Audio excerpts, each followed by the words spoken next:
Alors j'ai une question qui se pose en relevant pas mal de vos commentaires par rapport aux véhicules électriques.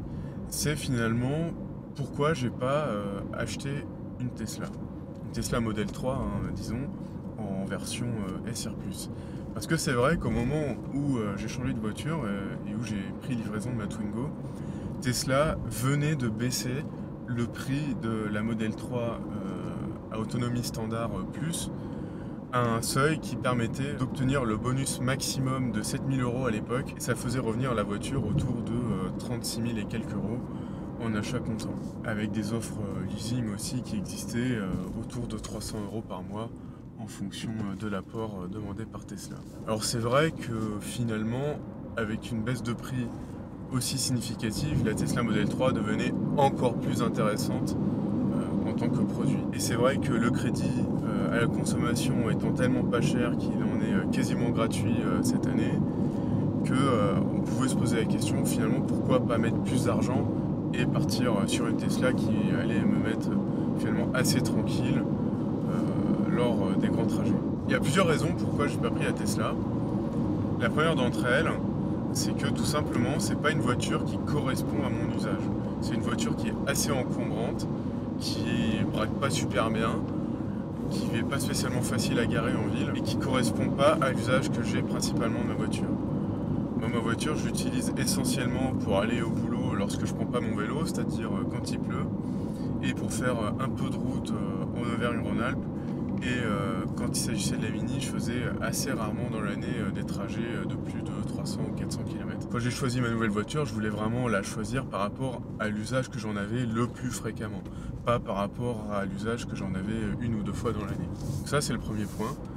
Je voulais une voiture qui soit petite, maniable, facile à garer et qui corresponde à mon usage au quotidien.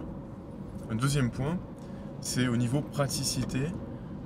La Tesla ne dispose pas d'une ouverture de coffre à haillons et c'est à mon avis très pénalisant et assez stupide de la part de Tesla, je pense, de ne pas avoir proposé un haillon comme sur la Model S. Alors bien sûr, c'est pas tous les jours qu'on a quelque chose d'encombrant à mettre à l'arrière de sa voiture, mais finalement par rapport à ma Twingo qui a les sièges rabattables derrière et le siège passager rabattable aussi, on a quelque chose d'assez peu pratique par rapport à l'usage quotidien que je pourrais en faire.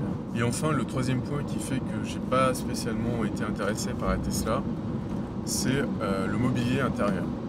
Alors certes, l'écran est excellent et on peut avoir un GPS de très bonne qualité avec une planification d'itinéraire très fiable par rapport à l'implémentation des superchargeurs.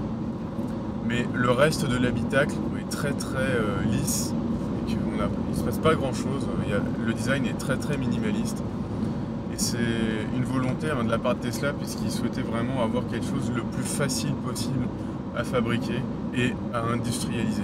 Donc c'était très intéressant pour eux d'avoir le moins de choses possible dans l'habitacle pour pas avoir trop de pièces à gérer et trop d'assemblage à faire et potentiellement des problèmes de fiabilité ensuite. C'est pour ça que tout passe par l'écran et deux boutons sur le volant sans plus.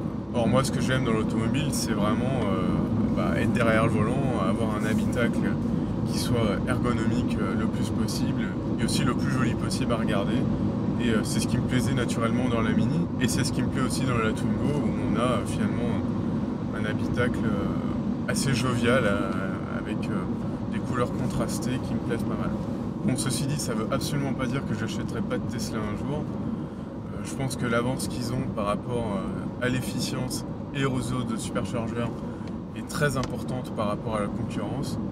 Et la crise Covid se terminant bientôt, j'espère, j'aurais quand même bien envie de faire plus de routes en voiture. Je pense que la Tesla peut être une option si je cherche à avoir une voiture qui fasse un peu plus de route.